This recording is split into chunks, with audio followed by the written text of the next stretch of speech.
Hi. Hi guys, how are you? Good, Very thanks. good, thanks. And you?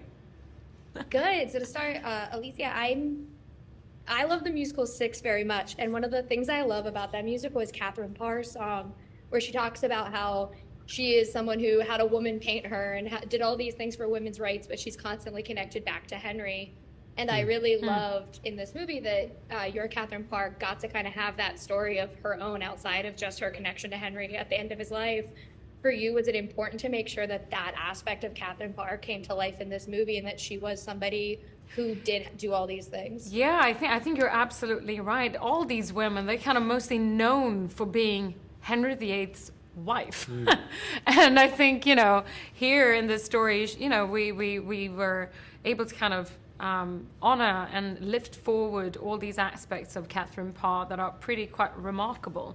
I mean, she did, even like we see in the beginning of the film, she did rule the country for X amount, of weeks there when Henry was out at war.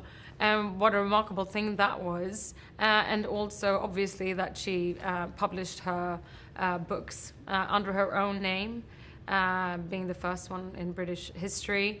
And then, she did survive living with this man for X amount of years. And I think the kind of intellect and the emotional strength that this woman must have had to do that must have been pretty remarkable. So I was, very excited when I read this script and knew that we could shine a bit of light on this woman.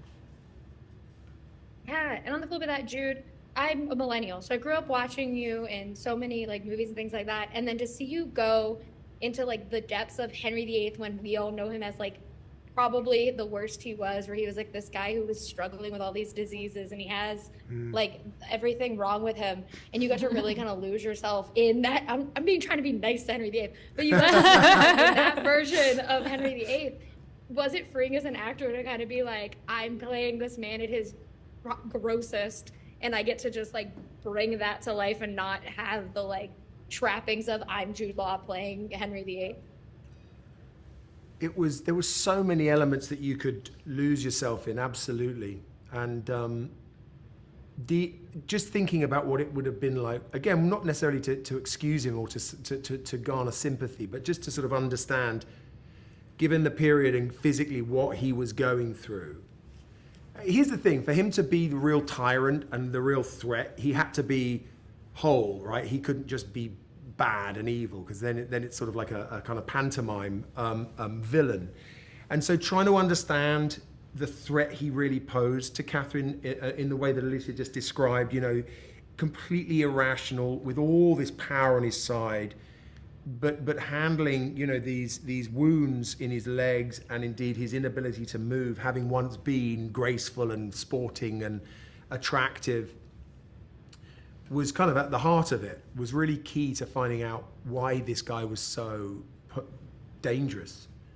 And there are records that, one day he would wake up and be angry with Catherine and demand that they write up her death warrant, and then he'd sort of fall asleep with it in his hand, come round the next day and say, oh, sorry, I didn't mean that, let's go and have a picnic. I mean, it was like living with, as Alicia said, a bomb, when you never knew what was going to happen. And then he would self-medicate with booze, so he was drunk, which meant, again, making all these irrational decisions, and losing yourself into that is it's a great opportunity for an actor, or I certainly found it a great opportunity. I loved it. Well, I love the movie a lot. I love both of your guys' work. I love Irma Verb. I can't wait for Skeleton Crew. So this is a joy talking to you guys. Oh, and I really thanks. appreciate it. Thank you. Bye. Thank you guys.